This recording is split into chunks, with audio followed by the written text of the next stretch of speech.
বিপদ আপদ আপনাকে সন্ত্রস্ত করে রাখতে পারে, কিন্তু এই বিপদ প্রত্যেকের জীবনে কোনো না কোনো কারণে থাকে। এটা আপনাকে দেখায় যে আপনার মধ্যে কি খামতি রয়েছে, কেন রয়েছে।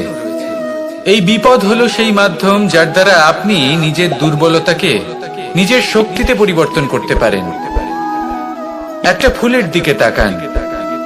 একটা ফুল, তার বুকে যখন একটা সূচ বিধে এপার ওপার হয়ে যায়, শুধু তখনই আমাদের প্রভুর জন্য ফুলের মালা তৈরি করা যায়। সেই জন্য কখনোই বিপদকে ভয় পাবেন না, তার থেকে দূরে পালাবেন না, একে স্বাগত জানান। বোঝার চেষ্টা করুন এই বিপদ কেন আছে।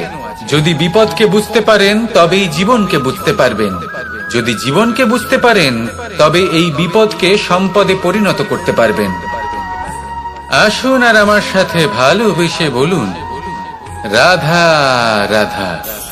পরিকল্পনা অত্যন্ত গুরুত্বপূর্ণ, এটা আমাদের জীবনে অত্যন্ত আবশ্যক, এটা আমাদের জীবনে। কিন্তু এই পরিকল্পনা ঠিক কতটা হওয়া উচিত, অর্থাৎ এই পরিকল্পনার সম্পর্কে কতটা চিন্তা করা উচিত, কতটা ভবিষ্যতের বিষয়ে চিন্তা করা উচিত। এবার দূরদর্শিতা অত্যন্ত বিশিষ্ট গুণ মানব জীবনে, কিন্তু দূরদর্শিতায় এতটাও মগ্ন হওয়া উচিত নয় যে কাছের জিনিসগুলোই নজরে না পড়ে। আজকের কথা বাদ দিয়ে শুধুই ভবিষ্যৎ নিয়ে চিন্তা করা অনুচিত। এবার দেখুন, পরিকল্পনা করুন, কিন্তু তার থেকে বেশি উপভোগ করুন। এই মুহূর্ত সম্পর্কে অবগত নয়, কিন্তু ভবিষ্যতের কথা আমরা চিন্তা করতে থাকি। আমি এটা অনুভব করতে চাই, ওইটা অনুভব করতে চাই, ওই আনন্দ প্রাপ্ত করতে চাই। এটা অনুচিত। পরিকল্পনা করুন, সংযত করুন, কিন্তু আজকে, বর্তমানকে, এই মুহূর্তকে, জীবনের বাস্তবিক আনন্দ এটা, আর জীবন যাপনের সব থেকে শ্রেষ্ঠ পথও এটা। আসুন আমার সাথে ভালোবেসে বলুন, রাধা রাধা। মানুষ ছোট হোক বা বড়, রাজা হোক বা দরিদ্র, সমস্ত মানুষের মধ্যে একটা সামঞ্জস্য থাকে। সমস্ত মানুষের কাছে তার প্রশংসা অত্যন্ত গুরুত্বপূর্ণ। সে খুবই প্রসন্ন হয় যদি আপনি তার প্রশংসা করেন, কিন্তু আপনি যদি তাকে এটা বলেন যে এটা তোমার ভুল ছিল, তোমার কিছু খামতি ছিল, তখন সেটা সে মানতে রাজিই থাকে না। সব মানুষ এটা শুনতে পছন্দ করে যে সে যেটা করেছে সেটাই সর্বোত্তম। এবার আমি আপনাকে একটা কথা বলি, এই হলো নিন্দা, এই হলো প্রশংসা, আর এই হলো সত্য, যা সবার থেকে উচ্চস্থানীয়। সেই জন্য মানুষ আয়না দেখে। আয়না তাকে তার সৌন্দর্য দেখায় না, তাকে দেখায় যা সত্য, যাতে মানুষ আরো সুন্দর হওয়ার চেষ্টা করতে থাকে। তাই আয়না অত্যন্ত গুরুত্বপূর্ণ সত্যকে জানার জন্য। জীবনে নিন্দুকের মাহাত্ম্য প্রশংসকের মাহাত্ম্যের থেকে অনেক বেশি। কেন? কারণ তারা আপনাকে আপনার খামতি দেখায়, আপনার ভুলগুলো বুঝিয়ে দেয়, আপনাকে একটা সুযোগ দেয় নিজেকে শুধরে নিতে, নিজেকে আরো শ্রেষ্ঠ করে তুলতে, যা প্রশংসক করতে পারে না। তাই জীবনে যদি কখনো নিন্দা করা হয়, তাকে ভালোবেসে গ্রহণ করুন, ধন্যাত্মক রূপে গ্রহণ করুন। যদি নিজেকে কোনো শিক্ষা দেওয়া সম্ভব হয় তাহলে অবশ্যই দিন। দেখবেন মন প্রসন্ন হয়ে বলবে, রাধা রাধা। আকাঙ্ক্ষা কখন লোভে পরিণত হয়ে যায় তা কেউ বলতে পারে না। এবার তার পরিণাম কি হতে পারে তাও আমরা কেউ জানি না। আজ আমি আপনাকে বলছি, কোনো ব্যক্তি সব থেকে বেশি ক্ষতির সম্মুখীন তখনই হয় যখন সে এটা মনে করে যে সে সব থেকে বেশি সুরক্ষিত স্থানে রয়েছে। সে ভাবে যে সে সেখানে সুরক্ষিত রয়েছে। সে তখন অসাবধান হয়ে পড়ে, আর তখনই তাকে জীবনের সব থেকে বড় ক্ষতির সম্মুখীন হতে হয়। নিঃস্ব হয়ে যাওয়ার পরিস্থিতি কোনো মানুষের জীবনে তখনই আসে যখন তার কাছে প্রচুর সম্পত্তি থাকে এবং সে তার থেকেও অনেক বেশি সম্পত্তি অর্জন করতে চায়। সেই অনেক বেশি সম্পত্তি অর্জন করার চেষ্টায় সে এমন কিছু করে বসে যার ফলে তাকে সমস্ত সম্পত্তি হারাতে হতে পারে।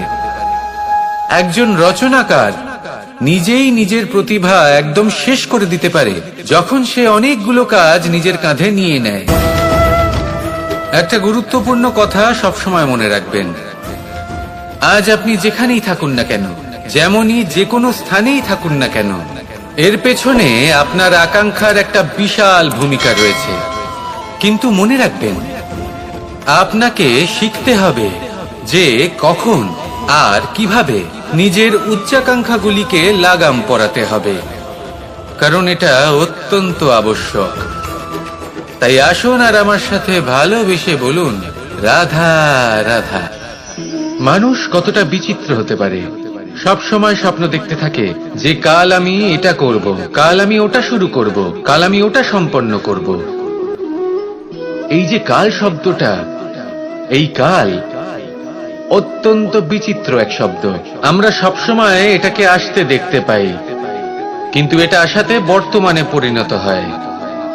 আবার আজ নতুন কাল দেখতে পাই, তার জন্য অপেক্ষা করি, যখন সেটা সামনে আসে বর্তমানে পরিণত হয়। এই কাল সবসময় একটা মিথ্যে সান্ত্বনা দেয় যে সে আসছে, কিন্তু সে কখনোই আসে না। যেটা আপনার হাতে রয়েছে তা হলো আজ, বর্তমান। তাই যা করার আছে, যা সম্পন্ন করতে চান, যা শুরু করতে চান, আজ করুন, বর্তমানে করুন। কারণ আজ আপনি যা করবেন সেটাই আপনার ভবিষ্যৎ নির্ধারিত করবে। ভবিষ্যতের বিষয় ভাবতে থাকলে ভবিষ্যৎ সুন্দর হবে না। আজ কর্ম করতে হবে। তাই আজ বর্তমানে জীবনযাপন করুন, কর্ম করুন, আর আমার সাথে ভালোবেসে বলুন, রাধা রাধা। সৌন্দর্য। মানুষ নিজের সৌন্দর্যের বিষয়ে কতটা ভাবে, চায় যে সে সব থেকে বেশি রূপবান হবে, সব থেকে বেশি সুন্দর হবে। কিন্তু সৌন্দর্যের পরিভাষা কি তা কি সে জানে? কোনো মাকে জিজ্ঞেস করুন, ওনার জন্য সৌন্দর্যের পরিভাষা ওনার সন্তান। কোনো ভক্তকে জিজ্ঞেস করুন, ওনার জন্য সৌন্দর্যের পরিভাষা ওনার ভগবান। শ্রীরামকে জিজ্ঞেস করুন, ওনার জন্য সৌন্দর্যের পরিভাষা হলো হনুমান। ভাঙা হানু, ফুলে যাওয়া মুখ, দেখতে গেলে উনি বানর, লম্বা লেজ, এত নিরীহ যে ওনাকে অমূল্য মালা দিলে সেটা ছিঁড়ে তার ভেতরে শ্রীরামকে খুঁজছিলেন। কিন্তু ওনার ভাবনা কত সুন্দর। উনি এটা বিশ্বাস করেন যে সংসারের যতই মূল্যবান জিনিস দিয়ে এই মালা তৈরি করা হোক না কেন, যদি এর মধ্যে শ্রীরাম না থাকেন তাহলে এর মধ্যে কোনো অর্থ নেই। সৌন্দর্য রূপে নয়, ভাবনায় নিহিত থাকে। যদি আপনি সৌন্দর্য প্রাপ্ত করতে চান তাহলে তা কর্মে নিয়ে আসুন, ভাবনায় এবং বিচারে নিয়ে আসুন। এই সৌন্দর্য আপনার সাথেই থাকবে। যদি আপনি সৌন্দর্যকে রূপের মধ্যে খোঁজেন তাহলে কিছুক্ষণের জন্য পাবেন, সেই সৌন্দর্য সময়ের সাথে হারিয়ে যাবে। সৌন্দর্য যদি পেতে চান, খুঁজতেই চান, তাহলে হৃদয় খুঁজুন, কর্মে খুঁজুন। মন প্রসন্ন হয়ে বলবে, রাধা রাধা। আমরা সকলেই কামনা করি, আমরা সবাই সেটা প্রাপ্ত করতে চাই যা আজ পর্যন্ত কেউ প্রাপ্ত করেনি, সেটা পেতে চাই যা আজ পর্যন্ত কেউ পেতে পারেনি, সেটাই কাছে রাখতে চাই যা আজ পর্যন্ত কখনো আমরা পাইনি। এবার সেটা কিভাবে করা যেতে পারে? যদি আপনি সেটা প্রাপ্ত করতে চান যা আজ পর্যন্ত আপনি কখনো পাননি, তাহলে আপনাকে সেটা করে দেখাতে হবে যা আজ পর্যন্ত আপনি কখনো করেননি। সেই চেষ্টা করতে হবে যা আজ পর্যন্ত কখনো করেননি, সেই পরিশ্রম করতে হবে যা আজ পর্যন্ত কখনো করেননি। তবেই আপনি সেটা পাবেন যা আজ পর্যন্ত কখনো পাননি। কারণ যেমন বীজ বপন করবেন তেমনই অঙ্কুর আপনি লাভ করবেন। আসুন আর আমার সাথে ভালোবেসে বলুন, রাধা রাধা। মানুষের মানসিকতা এমন হয় যে সে যতটা করে আশা করে যে তার থেকে অনেক বেশি তার বদলে সে পাবে। দেখুন, সবকিছুই আপনার ভাবনা চিন্তার উপর নির্ভর করছে। আপনি যদি ফলের বিষয়ে ভেবে কর্ম করতে থাকেন তাহলে সেটা অনুচিত। জীবনের আসল আনন্দ হলো নিজের কর্ম করতে থাকা, ফলের চিন্তা করা উচিত নয়। যদি আপনি এরকম ভাবেন যে আমি এতটা করছি, আমার এতটা পাওয়া উচিত, সেই ভাবনা অনুচিত। যদি আপনি সেবার মানসিকতা নিয়ে কর্ম করতে থাকেন, কর্মচক্রে প্রবাহিত হন, যদি আপনি এমন ভাবনা রাখেন যে আমি এতটা পাচ্ছি, তাই এর থেকে অনেক বেশি আমি কর্ম করব, তাহলে নিশ্চিত রূপে আপনি যতটা করছেন তার থেকে অনেক বেশি আপনি পাবেন। আপনার আশার থেকে অনেক বেশি আপনি পাবেন। শুধু জীবনে অনেক বেশি কাজ করতে থাকুন, ফলের চিন্তা করবেন না। আর মনে রাখবেন, এই ভাবনাই সব থেকে বড় বীজ। কর্মের উপর বিশ্বাস রাখুন। জীবনে যা যা আপনি চান সবই সুখময় হবে। আসুন আর আমার সাথে ভালোবেসে বলুন, রাধা রাধা। ধন মানুষের জীবনের সব থেকে বড় প্রয়োজনীয়তা, সেই অস্ত্র যার দ্বারা মানুষের জীবনের অনেক সংকট দূর করে দেওয়া যেতে পারে,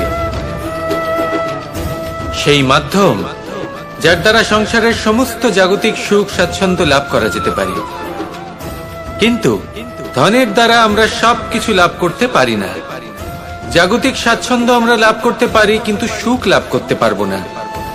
সুখের উপকরণ আমরা লাভ করতে পারি, কিন্তু সুখের অনুভূতি লাভ করতে পারবো না। আনন্দ, সন্তোষ, প্রসন্নতা এগুলো ধন দ্বারা লাভ করা যায় না। কিন্তু হ্যাঁ, আনন্দ, সন্তোষ আর প্রসন্নতার সাথে যদি কোনো কাজ করেন তাহলে অবশ্যই ধন লাভ করবেন।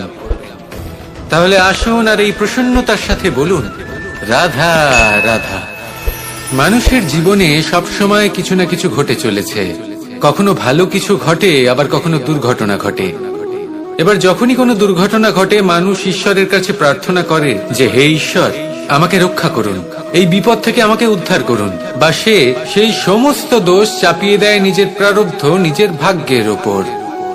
কিন্তু যদি আপনি গভীরভাবে ভাবেন, তাহলে প্রত্যেক দুর্ঘটনা, বাধা এবং বিপদ আপনার জীবনে শুধু একটাই উদ্দেশ্য নিয়ে আসে, আপনাকে আরো যোগ্য করে তোলার জন্য।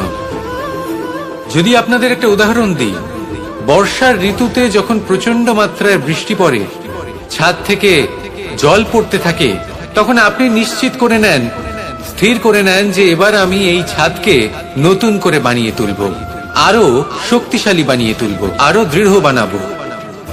আপনার জীবনে যখন কোনো অসুখ করে, তারপর আপনি জীবনে আরো সাবধানী হয়ে যান, আরো সতর্ক হয়ে যান, স্থির করে নেন যে এটা যেন দ্বিতীয়বার না হয়। ঠিক কিনা? এই বিপদ, এই দুর্ঘটনা, এই সংকট, এগুলো জীবনে আসবে আপনাকে আরো শ্রেষ্ঠ করে তোলার জন্য। এবার এটা আপনার ওপর।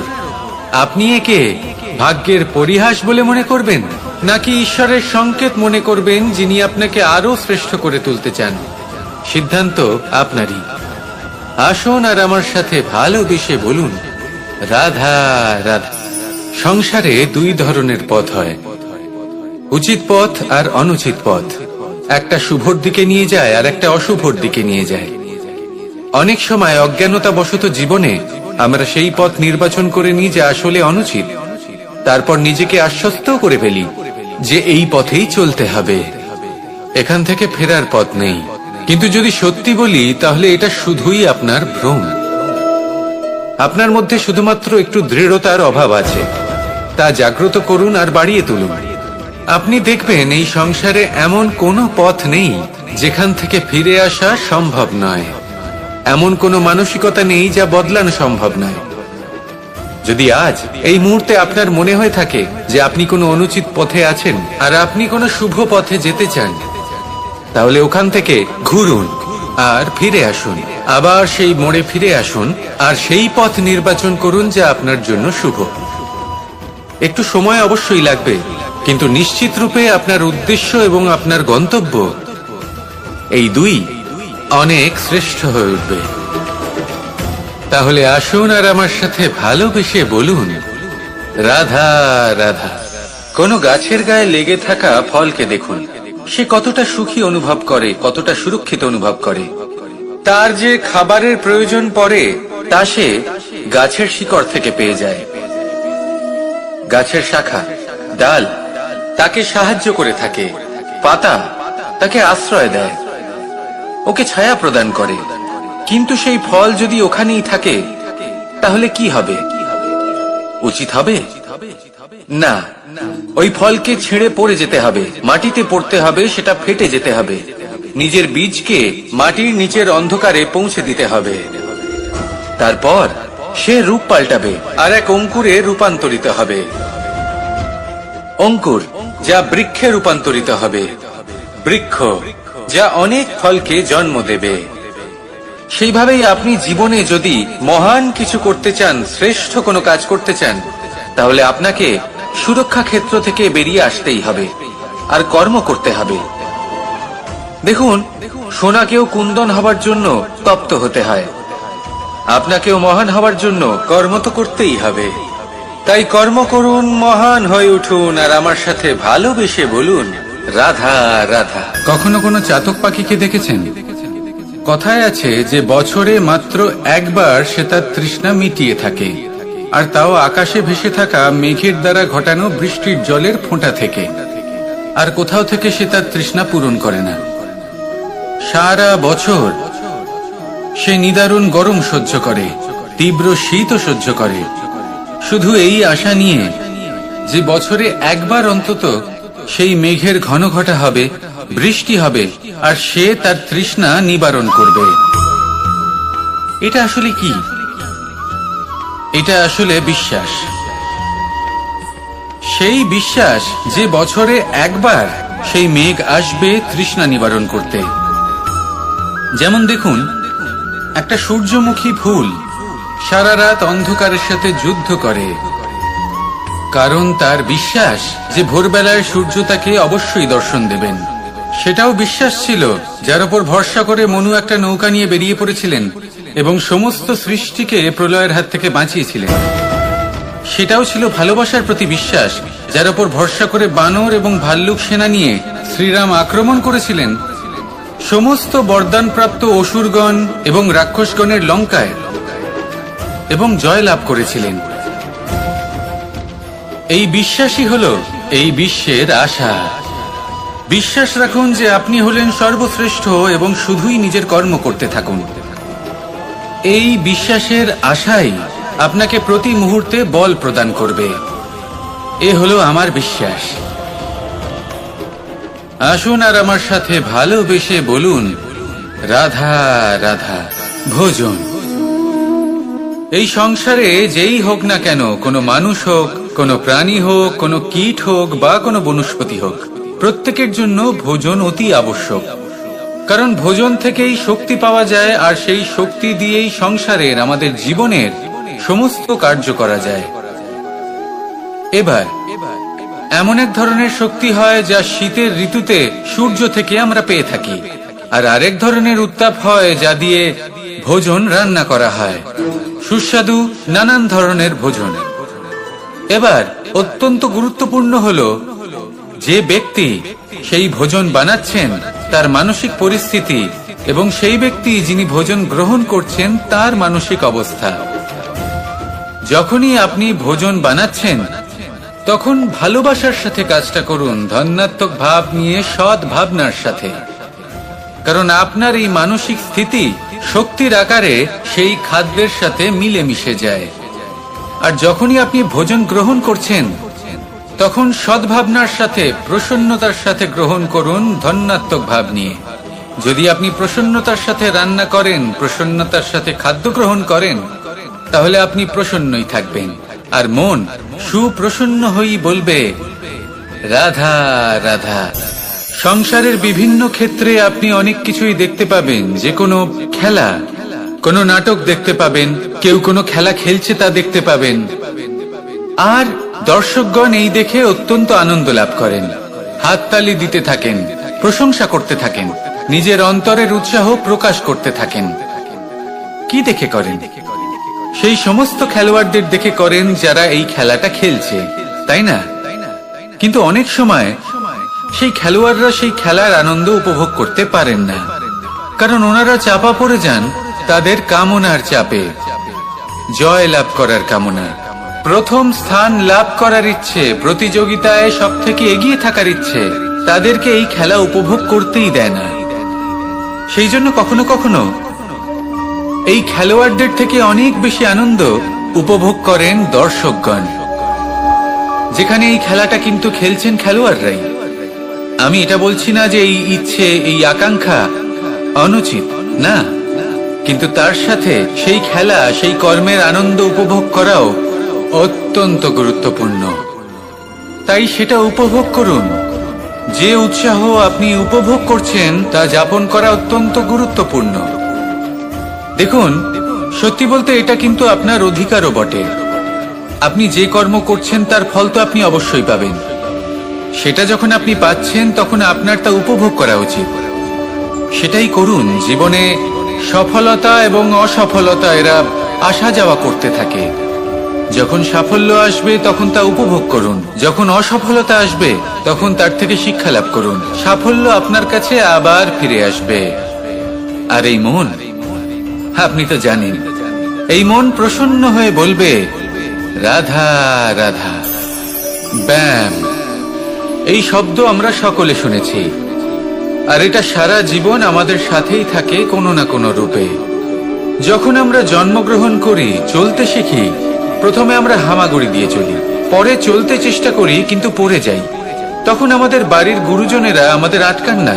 ওনারা মনে করেন এইভাবেই আমাদের সন্তান চলতে শিখবে, এইভাবেই তার পা আরো মজবুত হবে, যা অত্যন্ত গুরুত্বপূর্ণ।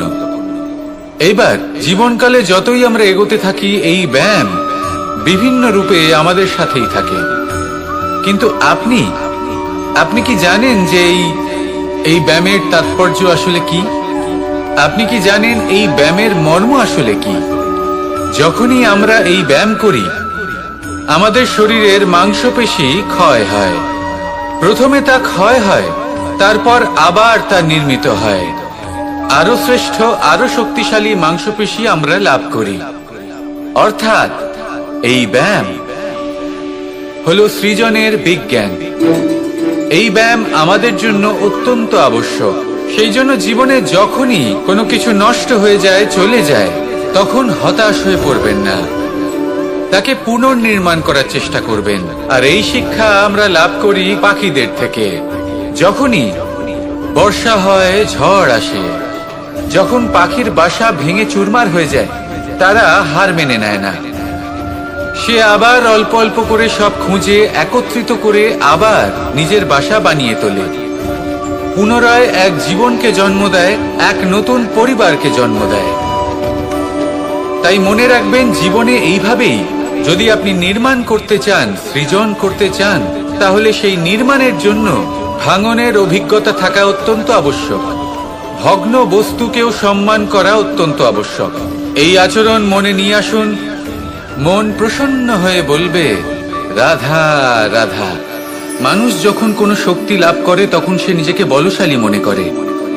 শক্তি লাভ করলেই তার মধ্যে অহংকার চলে আসে, অভিমান চলে আসে।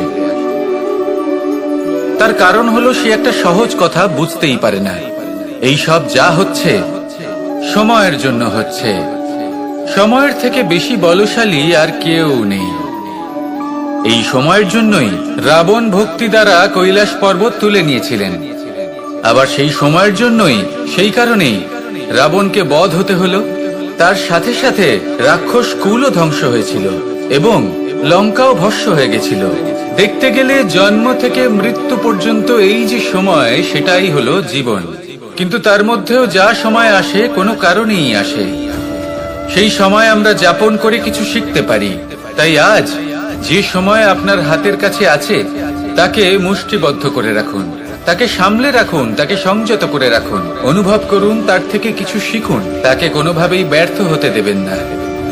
আর এটা জেনে রাখুন যে ভবিষ্যতে যা কিছু হতে পারে, যা কিছু হতে চলেছে, সেটা না আপনি জানেন আর না তা আপনার বশে রয়েছে। সেই জন্য আজ অহংকার বা অভিমান করে নিজের ভবিষ্যতের ক্ষতি করবেন না, সেই অনর্থ ঘটাবেন না। এটাই হলো সময়ের অর্থ। আসুন আমার সাথে ভালোবেসে বলুন রাধা রাধা। কথায় আছে, যখন আপনি যুদ্ধক্ষেত্রে দাঁড়িয়ে, তখন শত্রুকে পিঠ দেখিয়ে পালিয়ে যাওয়া বা পিছু হটে যাওয়া অত্যন্ত অনুচিত যুদ্ধনীতি হয়। কথায় আছে যে শ্রেষ্ঠ যুদ্ধ নীতি হলো সেটাই যেখানে আপনি অস্ত্র হাতে নিয়ে এগিয়ে যান, সাহসের সাথে যুদ্ধ করে শত্রুকে পরাস্ত করে ফিরে আসেন। আর সেটাই আমি করেছিলাম। তখন মহাভারত রচনা হয়েছিল, কারণ তখন ধর্ম রক্ষা করা আবশ্যক ছিল। কিন্তু এমনও একটা সময় ছিল যখন আমি যুদ্ধ থেকে পালিয়েছি, কারণ তখন প্রজাদের সুরক্ষা বেশি গুরুত্বপূর্ণ ছিল। আমার গায়ে যুদ্ধ বিমুখ হবার কলঙ্ক লাগিয়েছিল, কিন্তু ঠিক আছে, আমি সেটাই করেছিলাম যেটা প্রয়োজনীয় ছিল। শ্রীরামও লঙ্কা গিয়ে রাবণকে হত্যা করার পূর্বে 4 মাস ধরে অপেক্ষা করেছিলেন। অপেক্ষায় ছিলেন কবে সেই সেতু সম্পন্ন হবে। তারপরে গিয়ে রাবণকে পরাস্ত করলেন, তাকে বধ করলেন। জীবনে কখনো কখনো থেমে যাওয়া বা পিছু হটে যাওয়া কার্যকর হতে পারে। এটা প্রত্যেক সময়ের উপরে নির্ভর করে। শত্রু যে কেউ হতে পারে, যখন খুশি আক্রমণ করতে পারে। কোনো মানুষ হতে পারে, আবার কোনো দানবও হতে পারে। আমাদের নিজেদের মানসিকতা হতে পারে, কোনো অসুখ হতে পারে, মহামারীও হতে পারে। সেক্ষেত্রে সেটাই করুন যেটা উচিত মনে হয়। দেখুন, প্রত্যেকবার নারায়ণ তো আপনাকে সাহায্য করতে আসবেন না। অনেক সময় মানুষকে নিজেকেই সেই বাধার সম্মুখীন হয়ে তাকে পরাস্ত করতে হয়। আর এমনিতেও কথায় আছে যে প্রত্যেক নরের মধ্যে নারায়ণ আছেন। তাই অন্তরের নারায়ণকে জাগ্রত করুন, আর যা সমস্যা আছে তাকে সমাপ্ত করে ফেলুন, তা সে যতই পিছু হটে করতে হোক না কেন। আসুন আর আমার সাথে ভালোবেসে বলুন, রাধা রাধা। গুরু, যিনি পথ দেখান, আমাদের জীবনে অত্যন্ত গুরুত্বপূর্ণ, অত্যন্ত আবশ্যক। কিন্তু কিছু মানুষ মনে করেন যে গুরুর কোনো প্রয়োজন নেই, কারণ এই সমগ্র জ্ঞান মানুষের অন্তরেই নিহিত রয়েছে। এবার প্রশ্ন এটাই, যদি সমস্ত জ্ঞান মানুষের অন্তরে নিহিত থাকে, তাহলে গুরুর কি প্রয়োজন?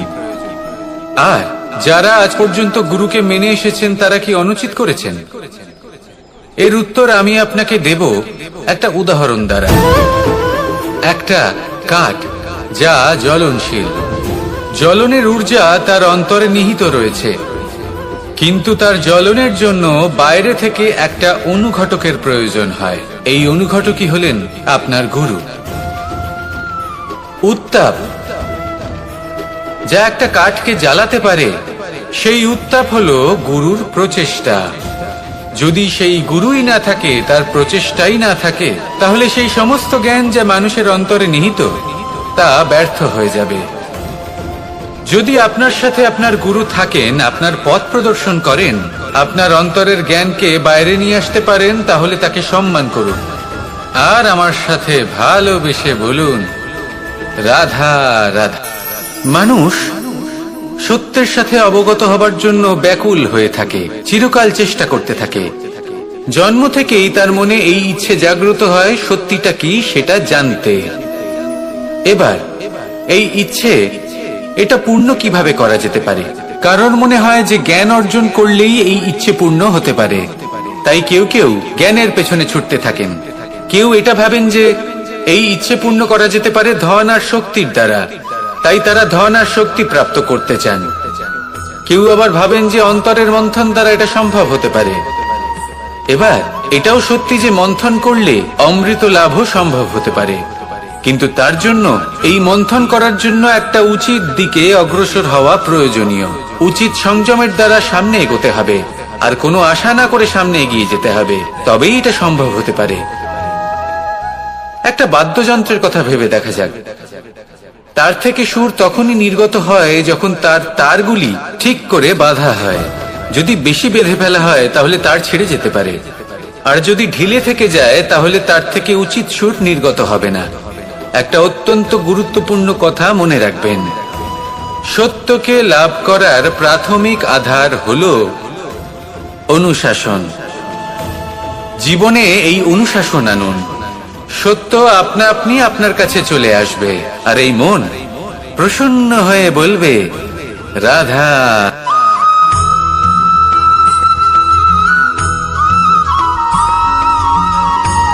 মানুষ জন্মগ্রহণ করেন, বড় হতে থাকেন, পুরুষার্থ লাভ করেন, অর্জন করেন। অর্জন করা আসলে কি? বেশিরভাগ মানুষ বলেন অর্জন করা অর্থাৎ ধন সম্পত্তি অর্জন করা। আর কি অর্জন করা যায়? আর কি লাভ করা যায়? আসল প্রশ্ন হলো এটাই যে কি এমন আছে যা বাস্তব রূপে অর্জন করার যোগ্য। তা হলো ব্যবহার, জ্ঞান এবং সন্তোষ। কেন? কারণ আপনি যখন এই সংসার ছেড়ে চলে যাবেন, তখন আপনার ধন সম্পত্তি আপনাকে বিদায় জানাতে আসবে না। আপনাকে বিদায় জানাতে আসবে আপনার আপনজন, যাদের সাথে আপনার সুসম্পর্ক ছিল। সমগ্র সংসারে সহস্র মানুষ ধন অর্জন করে থাকেন। শ্রেষ্ঠ মানুষ হলেন তিনি, যিনি ব্যবহার, জ্ঞান এবং সন্তোষ অর্জন করে থাকেন, একে সকলের মধ্যে বিতরণ করেন। তাই এটাই করুন, আর আমার সাথে ভালোবেসে বলুন, রাধা রাধা। এই সংসারের আরম্ভ থেকে এখনো পর্যন্ত এবং ভবিষ্যতেও একটা যুদ্ধ আছে, যা হয়ে চলেছে, চলতেই থাকবে। পাপ এবং পুণ্যের মধ্যে যুদ্ধ, সত্য এবং অসত্যের মধ্যে যুদ্ধ। এই যুদ্ধ চলেই আসছে, আর এই যুদ্ধে যারা লড়েন তাদের আমরা সবসময় জয় জয়কার করি। আর যারা এই জয় জয়কার করেন তাদের প্রত্যেকের একটা বিশেষ গুরুত্ব থাকে। যখনই কোনো যোদ্ধা যুদ্ধক্ষেত্রে ক্লান্ত হয়ে পড়ে, শক্তিহীন হয়ে পড়ে, তখন এরা জয় জয়কার করে, শঙ্খ বাজাতে থাকে, সেই যোদ্ধাকে অনুপ্রেরিত করে, শক্তি এবং সাহসে ভরিয়ে তোলে। আর তখন সেই যোদ্ধা সেই যুদ্ধকে এগিয়ে নিয়ে যেতে পারে।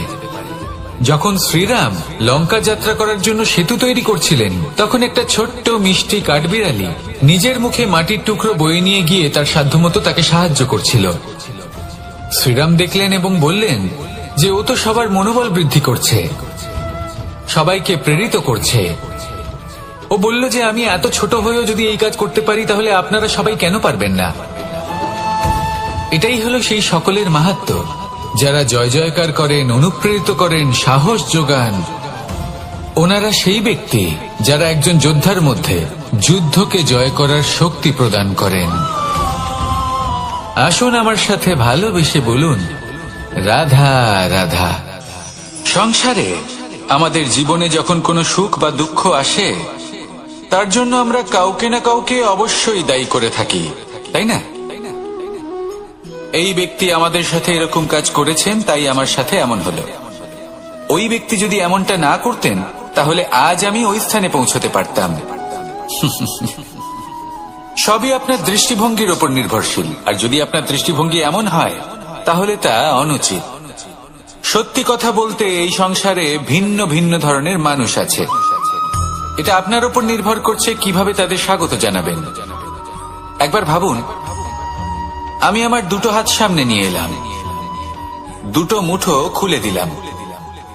দুই প্রকারের মানুষ আসবেন, কিছু না কিছু দিয়ে যাবেন। এই মুঠো যদি আমি বন্ধ করে দিই, তাহলে না কেউ আমাকে কিছু দিতে পারবে, না আমার কিছু যাবে আসবে। নিশ্চয়ই বুঝতে পারছেন এই দুই ধরনের ব্যক্তি কারা এবং তারা কি দিয়ে যান। আমি যদি নিজের মুঠো খুলে দিই, তাহলে কিছু ভালো মানুষ আসবেন, আমাকে আনন্দ, সন্তুষ্টি, জ্ঞান প্রদান করে যাবেন, ভালো অভিজ্ঞতা দিয়ে যাবেন। কোনো খারাপ ব্যক্তি যদি আসেন, তাহলে তিনিও খারাপ অভিজ্ঞতা দেবেন, যার থেকে আমি শিক্ষা লাভ করব। এই সব কিছু আমি লাভ করতে পারি। মুঠো যদি বন্ধ করে রাখি, তাহলে আমি কিছুই পাবো না।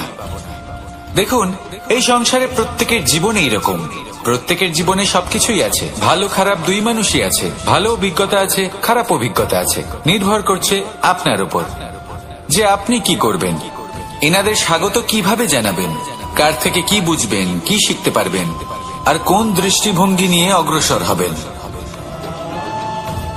এটাই নির্ধারণ করবে যে আপনার জীবন কেমন হবে। আসুন আমার সাথে ভালোবেসে বলুন, রাধা রাধা। এটা হলো একটা সাদা পাতা। এবার এতে আমি যাই লিখব, সেটাই এর অস্তিত্ব হবে। এতে আমি প্রেমের কিছু কথা লিখে একে প্রেম পত্র বানিয়ে তুলতে পারি। মাতা পিতার জন্য একটা শুভ সংবাদ লিখতে পারি। শত্রুর বিষয়ে সতর্ক করব বলে সেনাকে একটা সংবাদ লিখতে পারি। দ্বারকাবাসীর জন্য কোনো সংবাদ পাঠাতে পারি। যাই লিখব, এই পত্র সেটাই হয়ে উঠবে। সেই রকমই হলো আমাদের জীবন। আমরা যেমন কর্ম আমরা করব, আমাদের অস্তিত্ব এবং ব্যক্তিত্ব ঠিক তেমনই হয়ে উঠবে। যদি আপনি একটা অসাধারণ, উজ্জ্বল এবং সম্মানজনক জীবনযাপন করতে চান, তাহলে তার একটা রহস্য আপনাকে বলি। যেমন কথন হবে, কর্ম তেমন হবে। অর্থাৎ যতটুকু বলেছেন ততটুকুই করুন, আর যতটুকু করেছেন ততটুকুই বলুন। এই একটা নিয়ম যদি আপনারা পালন করেন, তাহলে এই সংসারের সমস্ত পণ্ডিত আপনাকে অবশ্যই সম্মান করবেন। তাহলে এটাই করুন আর আমার সাথে ভালোবেসে বলুন, রাধা রাধা। কখনো কোনো পাখিকে দেখেছেন? যখন সে প্রথমবার উঠতে চেষ্টা করে, সে বাসা থেকে মাটিতে পড়ে যায়, কিন্তু সে হার মানে না, চেষ্টা করতে থাকে, করতেই থাকে, ডানা ঝাপটাতে থাকে, আর তারপর সে উড়তে শেখে। গোল শালগ্রাম শিলাকে দেখুন, পর্বত থেকে খসে পড়ে, ধাক্কা খায়, জলের প্রবাহ দ্বারা ঘর্ষিত হয়, তারপরে তা শালগ্রামে পরিণত হয়। ভেবে দেখুন, যদি কোনো পাখি প্রথমবার উড়তে গিয়ে এটা ভাবে যে না না, যদি আমি পড়ে যাই তবে, আমার যদি আঘাত লাগে তবে, আর যদি ভয়ের কারণে সে শুরুই না করতে পারে, চেষ্টাই না করে, তাহলে কি সে উড়তে শিখবে? কখনোই না। এর দ্বারা ভয়ভীত হবেন না। আসুন আর আমার সাথে ভালোবেসে বলুন, রাধা রাধা। যদি আমি আমার চোখ বেঁধে কোনো একটা নির্দিষ্ট দিকে নিজের সমস্ত শক্তি প্রয়োগ করে ছুটে যাই, তাহলে কি হবে? আমি কোথাও ধাক্কা খেতে পারি, নিজের ক্ষতি করতে পারি, কোথাও পড়ে যেতে পারি, তাই না? অর্থাৎ এটা নিশ্চিত এই কাজ আমার করা উচিত নয়। কিন্তু আজকের দিনে প্রত্যেকটা মানুষ এই কাজই করছেন, তাই না? কোনো কাজ করার পূর্বে সেই কাজের বিষয়ে সম্পূর্ণ তথ্য কোথায় সংগ্রহ করছেন? শুধু এটুকু জানেন যে এই কাজটা করলে কত ধন অর্জন করবেন আর কত নাম হবে, আর ব্যাস সামনে এগিয়ে যায়। এটা উচিত নয়। পূর্ণরূপে যে কোনো কাজ করার আগেই সেই কাজের বিশ্লেষণ করে নেওয়া উচিত, তা বুঝে নেওয়া উচিত, এবং সেই বিষয়ে অবশ্যই খেয়াল রাখা উচিত যে আপনার শরীর এবং আপনার মন এই কাজ করার জন্য কি প্রস্তুত রয়েছে। যদি তা না হয়, তাহলে প্রথমে নিজেকে শুধরে নিন, তারপরে সেই কাজ করুন। যদি এইভাবে জীবনে সামনে এগোন, তাহলে সাফল্যের সম্ভাবনা জীবনে অনেক বেশি বেড়ে যাবে। তাহলে এটাই করুন আর আমার সাথে ভালোবেসে বলুন, রাধা রাধা। এই সংসারের সব থেকে বড় যোদ্ধা কে? কেউ বলবেন অর্জুন, কেউ বলবেন ভীম, কেউ বলবেন হনুমান, আদি ইত্যাদি। কিন্তু এই সংসারের সব থেকে বড় যোদ্ধা আপনার মনের ভেতরে আছে, আপনার মনের মধ্যে আছে। সেই ব্যক্তি সব থেকে উঁচুতে পৌঁছতে পারেন যিনি নিজের অন্তরের খামতি বুঝতে পারেন, নিজের দোষ বুঝতে পারেন, তার সাথে লড়াই করেন এবং তার উপর বিজয় লাভ করেন।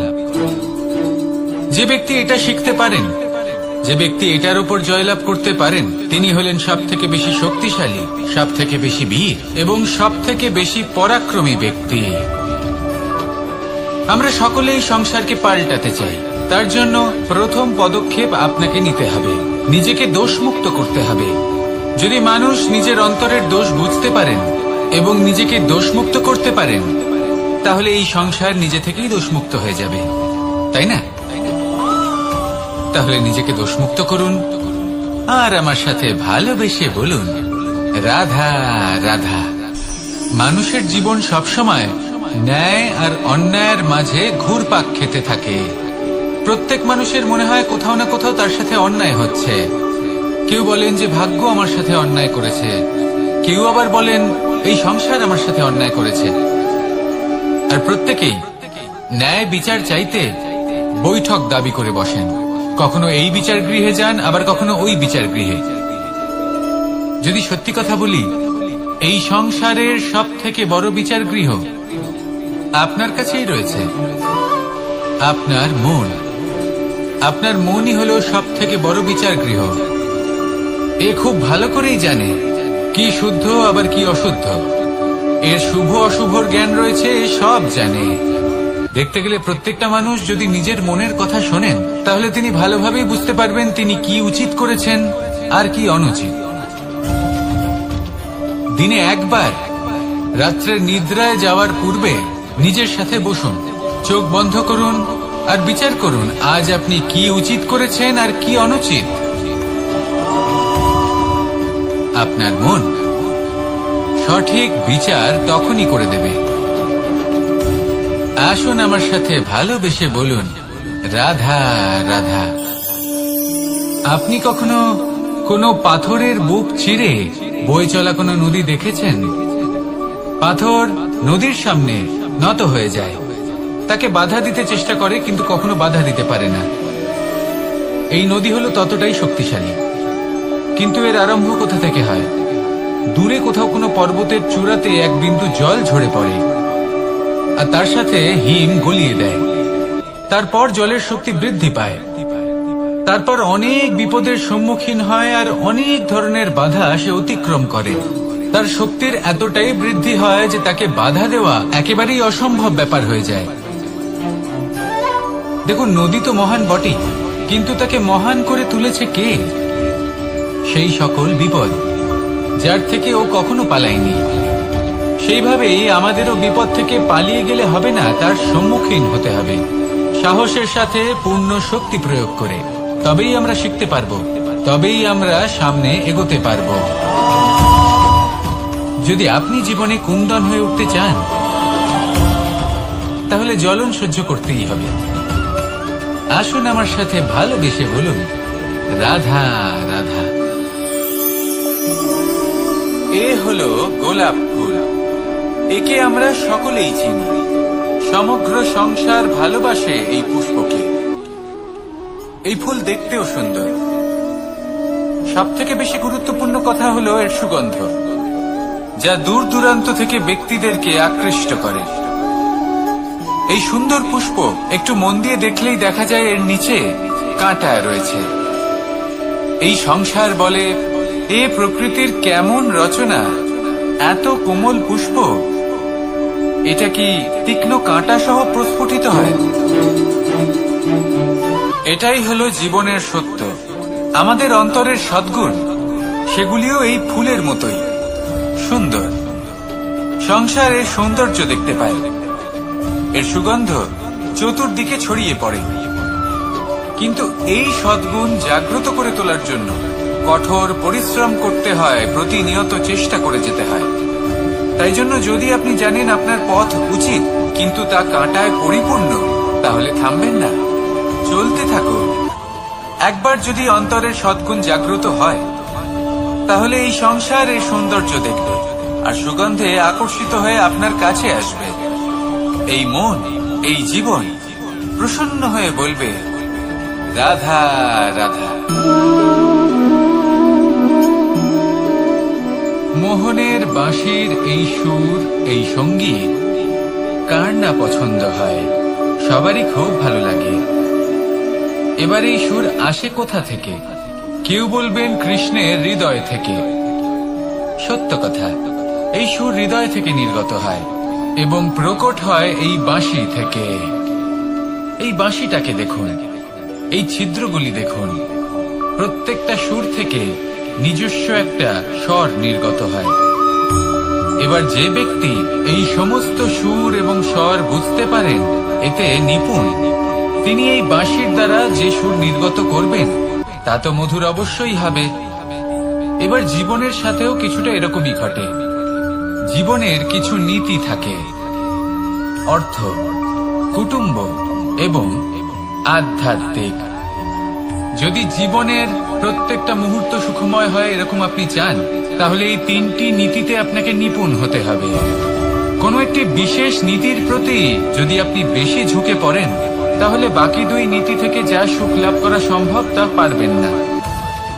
ধন অর্জন করতে হবে পরিবারের জন্য, পরিবারের সুখ মনের শান্তির জন্য, মনে শান্তির প্রয়োজন মনের শুদ্ধতার জন্য।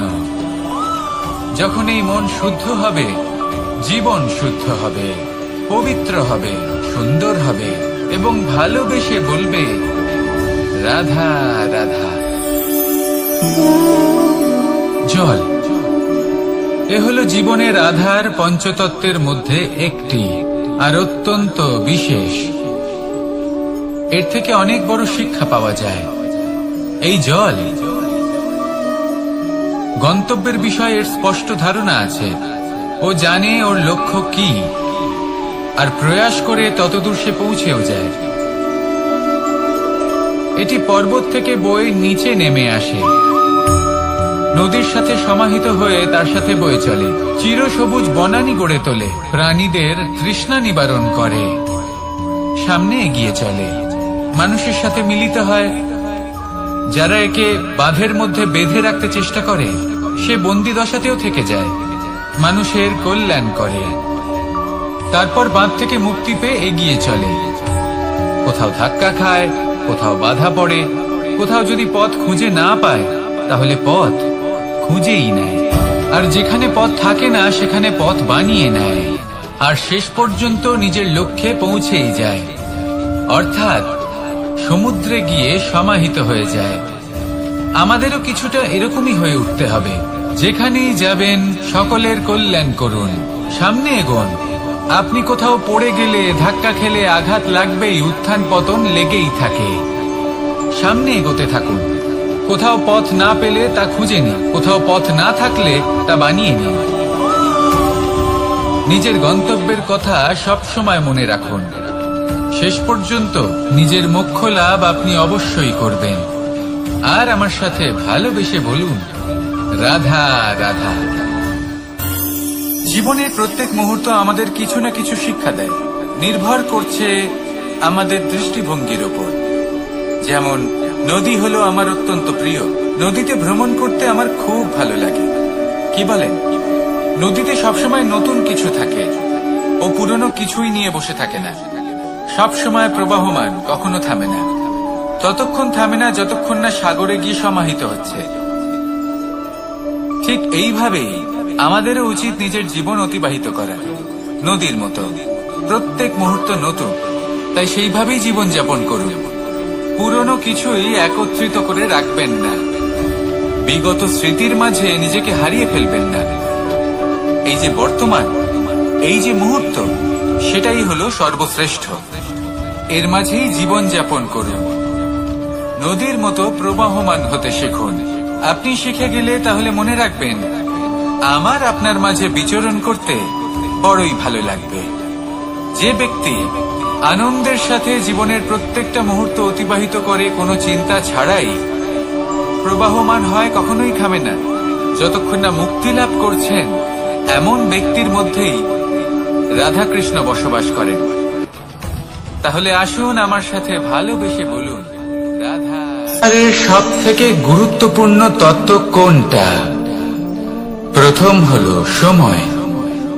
জন্ম থেকে মৃত্যু পর্যন্ত এই যে সময়, এটাই তো হলো জীবন। দ্বিতীয় হলো জীবন, যাতে আমরা সময়ের সদ্ব্যবহার করি, শ্রেষ্ঠ থেকে শ্রেষ্ঠতর কাজ করার চেষ্টা করি। বহু বছরের এই পরম্পরা, এই সংস্কৃতিকে এগিয়ে নিয়ে যাওয়ার চেষ্টা করি। এই সংসারে আমরা অংশগ্রহণ করতে চেষ্টা করি। তৃতীয় হলো ধন, সেই ধন যা প্রত্যেক ব্যক্তি অর্জন করতে চেষ্টা করেন। এবার এই তিনটি তত্ত্বের মধ্যে একটা সামঞ্জস্য আছে, সমান ব্যাপার আছে। সে ধনই হোক বা সময় হোক বা হোক জীবন। আর সেই সমান ব্যাপার হলো যে যদি আপনি এটা গণনা করতে থাকেন তাহলে তা কমতে থাকে, যদি আপনি এটা ব্যবহার করেন তাহলে তা বাড়তে থাকে। একে সংগঠিত করে রাখতে চেষ্টা করলে হাত থেকে ফসকে যায়, কিন্তু যদি আপনি একে সামলে রাখতে শিখে যান তাহলে এমন কাজ করবেন যাতে সংসারের সাথে সাথে পরবর্তী প্রজন্ম লাভবান হবে। যদি কিছু শিখতে চান তাহলে সামলাতে শিখুন, গণনা করা বা সংগঠিত করা নয়। আসুন আর আমার সাথে ভালোবেসে বলুন, রাধা রাধা। এই জীবনে আমাদের দুজন সঙ্গী, এক হলো অন্ধকার আর এক হলো প্রকাশ। এবার যখন এই অন্ধকারে আমরা প্রদীপ জ্বালাই, সেই প্রকাশের জন্য অন্ধকার আমাদের উপর রুষ্ট হয়ে চলে যায়।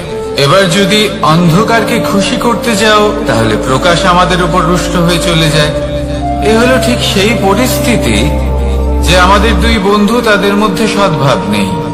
যদি কোনো একজনের মান ভাঙাতে বা খুশি করতে যাও তাহলে দ্বিতীয়জন অবশ্যই রুষ্ট হয়।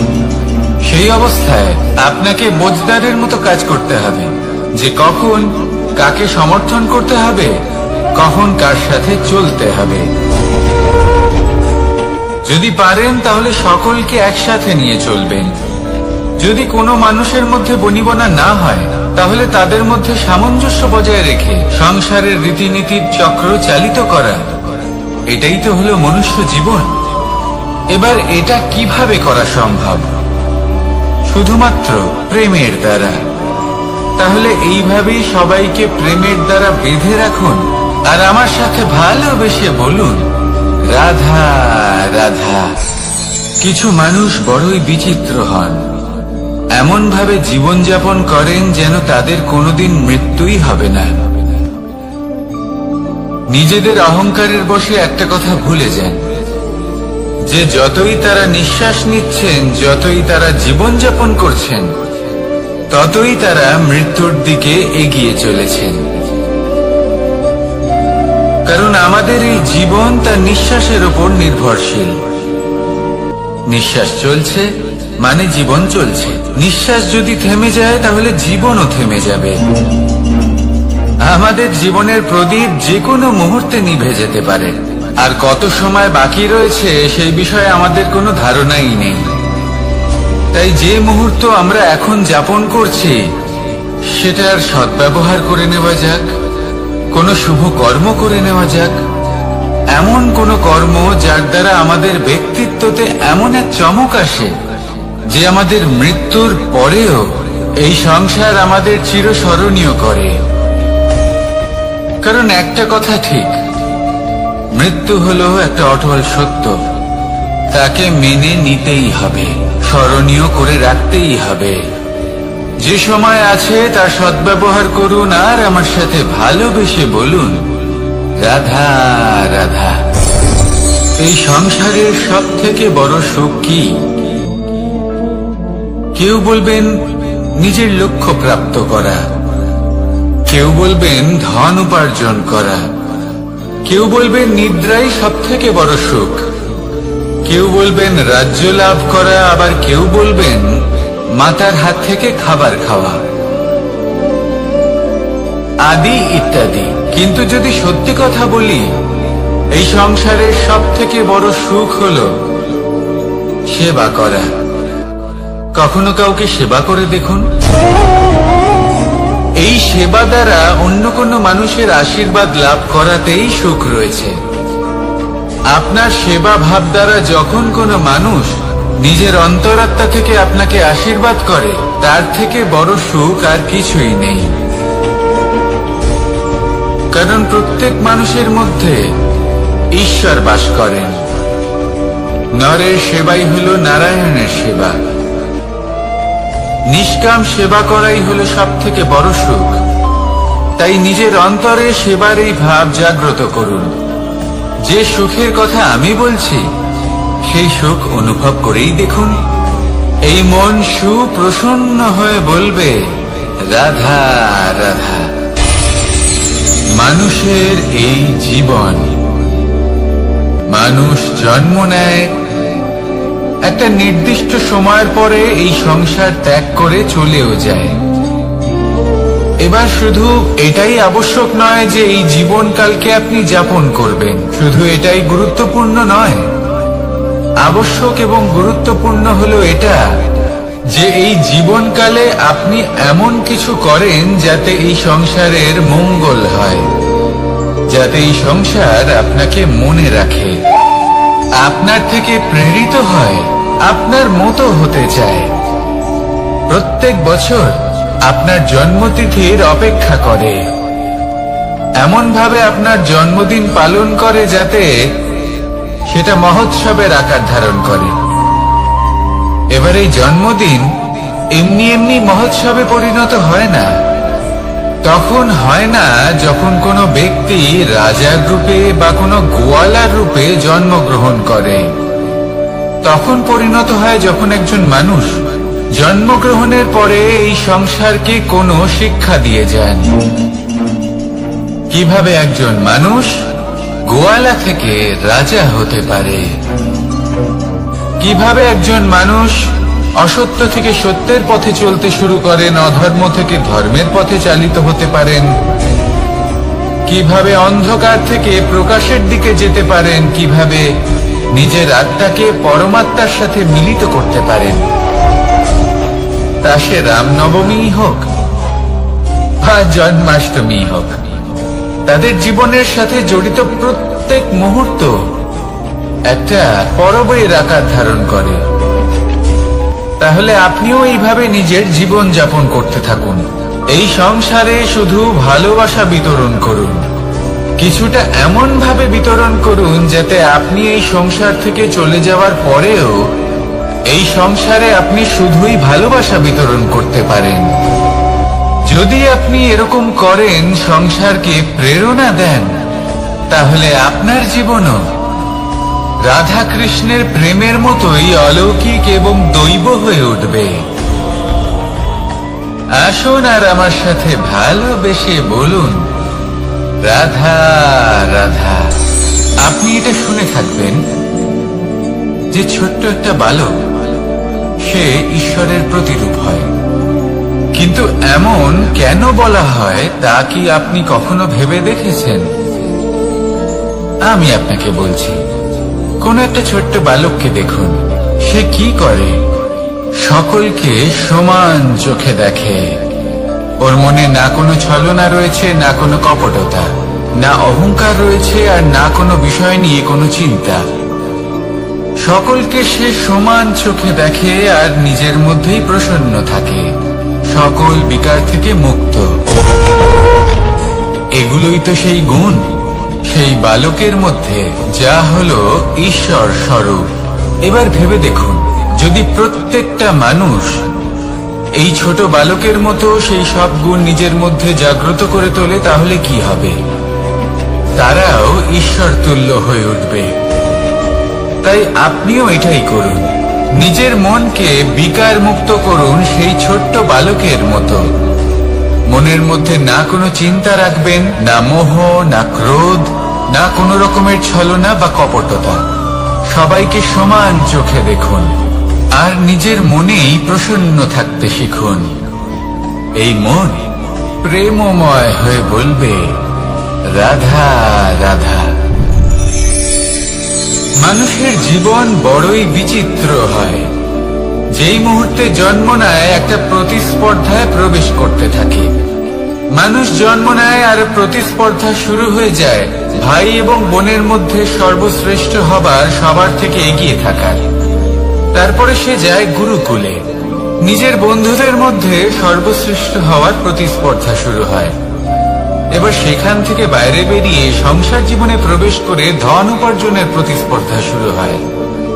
তা সে যুদ্ধই হোক বা কলা হোক, এই প্রতিস্পর্ধা কখনোই আমাদের পিছু ছাড়ে না। তাই যদি প্রতিস্পর্ধা করতেই হয়, তাহলে আমরা মানুষকে সাহায্য করার প্রতিস্পর্ধা কেন করব না? এমন এক প্রতিস্পর্ধা যাতে যে কেউ জিতুক বা যে কেউ হারুক না কেন, লাভ সকলের হবে। সকলের মধ্যে প্রেম বিতরণ করতে থাকুন, এইভাবেই আনন্দ বিতরণ করতে থাকুন। আর আমার সাথে ভালোবেসে বলুন, রাধা রাধা। দু রকমের প্রাকৃতিক বেগ থাকে। প্রথম হলো বর্ষা।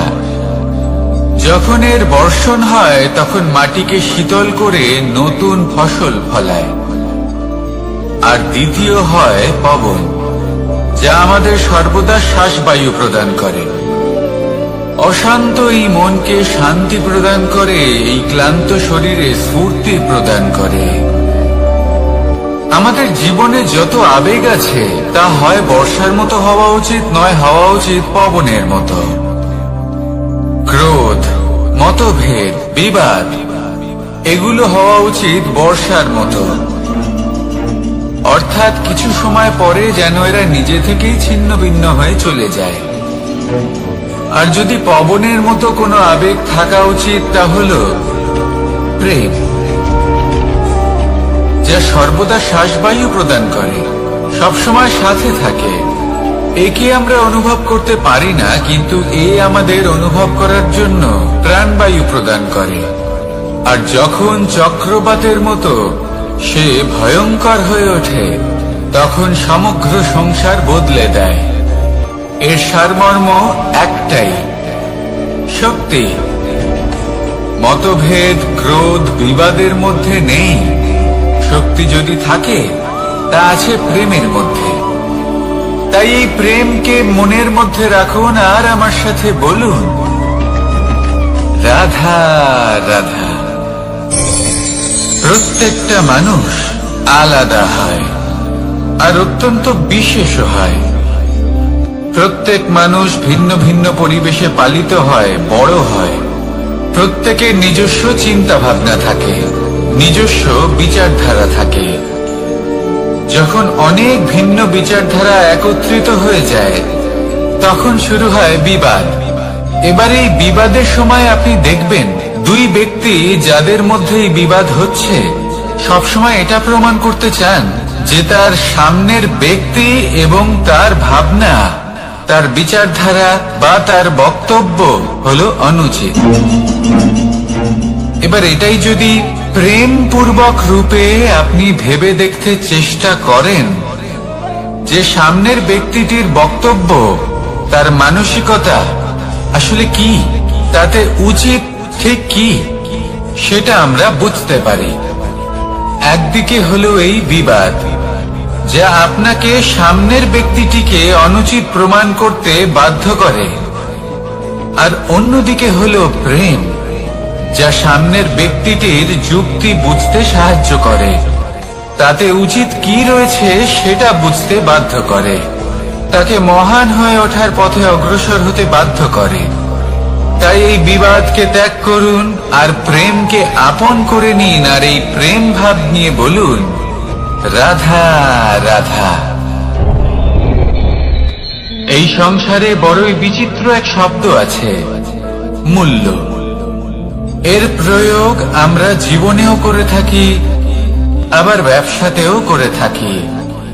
একজন উদ্যোগপতি সবসময় বলেন, ব্যবসার মূল্য সবসময় উচ্চমান হওয়া উচিত, তাতে লাভ বেশি। অন্যদিকে আরেকজন ব্যক্তি যিনি পরোপকারী, যিনি ঈশ্বরের দর্শনের অভিলাষী, তিনি বলেন জীবনের মূল্য সব থেকে উচ্চমান হওয়া উচিত। অনেক সময় মানুষ কি করে থাকেন, ব্যবসার এই মূল্য তা উচ্চতার শিখরে পৌঁছানোর লোভে জীবনের মূল্য নামিয়ে ফেলেন। যেখানে এই সমগ্র সংসার প্রেমের দ্বারা চালিত হয়, প্রেমই হলো এই সংসারের আধার। এবার যদি আপনি প্রেম করতে শিখে যান, তাহলে ব্যবসাতে নিশ্চিত রূপে লাভের সাথে সাথে কীর্তি এবং যশ লাভও করতে পারবেন। তা আমি নিশ্চিত রূপে বলতে পারি, কারণ ব্যবসাতে ওঠা নামা এসব চলতেই থাকে। জীবনকে আপনি যদি একবার উচ্চতায় নিয়ে যেতে পারেন, তাহলে তা কখনোই নামবে না। আসুন আর আমার সাথে ভালোবেসে বলুন, রাধা রাধা। যা বাধা দেয় তা হলো অবরোধ, যা এগিয়ে নিয়ে যায় তা হলো বিকাশ, আর যা ভাগ করে দেয় তা হলো গুণ। আপনি সবাইকে আনন্দ দিন, তার বদলে আপনিও আনন্দ পাবেন। আপনি সবার মধ্যে প্রেম ছড়ান, আপনিও তার বদলে প্রেমই পাবেন। এই দেখুন না, মেঘেদের দেখুন। এই যে মেঘ, এই মেঘের গুণ এইটা নয় যে এরা জল সংগ্রহ করে রাখে। এদের গুণ হলো এটাই যে এই মেঘ সকলের মধ্যে জল ভাগ করে দেয়। ধরিত্রীর এবং জগতের তৃষ্ণা নিবারণ হয়। সূর্য, সূর্যের গুণ এইটা নয় যে সে সব থেকে বেশি তেজস্বী। তার গুণ হলো এটাই যে সে নিজের তেজ সবার মধ্যে ভাগ করে দিতে পারে।